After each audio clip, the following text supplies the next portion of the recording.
এত সুন্দর কুমড়ো ফুলের বড়ার যদি পকোড়া হয় তাহলে কি আর কিছু লাগে?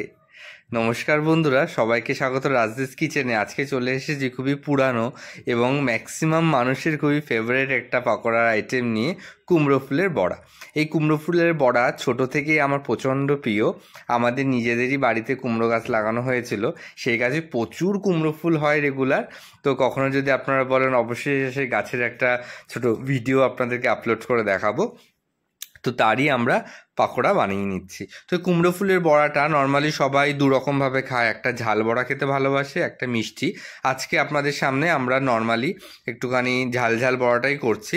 তো আর এছাড়া আপনাকে যদি মনে করেন একটু মিষ্টি মিষ্টি কুমড়ো ফুলের বড়াটা খেতে ভালোবাসেন, তো সেভাবেও করে নেওয়া যায়। তো একটু বেসন, একটু চালের গুঁড়ো ভালো করে মিশিয়ে তার মধ্যে আপনাকে কুমড়ো ফুলগুলোকে ভালো করে আপনাকে ডিপ করে আপনাকে বড়াগুলো ভেজে নিতে হবে। এখানে দেখুন, কুমড়ো ফুলগুলো এরকম করে ছাড়িয়ে তার মাঝখানে একটা গোল মতো শক্ত মতো একটা শ্বাস থাকে, এটাকে ফেলে দিয়ে আপনাকে জাস্ট এই বেসনের মধ্যে ডিপ করে নিলেই হয়ে যাবে। এখানে বেশি কিছু লাগে না, জাস্ট একবার দেখে নিতে পাতাটার মধ্যে কোনো ধরনের পোকা বা কোনো নোংরা আছে কি না। তারপর এটা জলে ভালো করে পরিষ্কার করে আপনাকে এইভাবে বেসনে ডিপ করে গরম ছাকা তেলে ভেজে নিলেই বড়াটা রেডি। খুব সহজেই বানিয়ে নেওয়া যায়।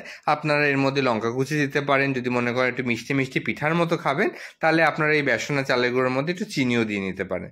তো এইভাবে ঝটপট বানিয়ে নেওয়া যায় এই বড়াটা। তো আপনারাও সবাই বানিয়ে নেবেন। আমরা মাঝে মধ্যে, বিশেষ করে সোমবার আমাদের নিরামিষের দিন, এই দিন আমরা এই বড়াটা প্রায়শই বানাই, যেহেতু আমাদের বাড়ির কাছে প্রচুর পরিমাণে কুমড়ো ফুল হয় সবসময়।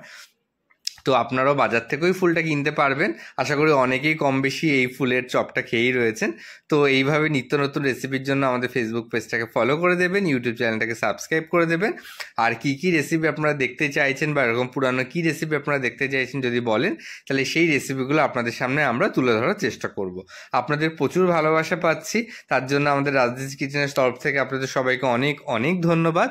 তো এরকম ভালোবাসাই দিয়ে যাবেন। আমাদের ইউটিউব চ্যানেলটা অনেক নতুন, সবাই সাবস্ক্রাইব করে এটাকে সাপোর্ট করবেন বন্ধুরা, যাতে আমরা আরও অনেক নতুন নতুন ভিডিও আপনাদের দিতে পারি। তো আপনাদের এই ভালোবাসা পেয়ে আমরা সত্যিই চিরকৃতজ্ঞ।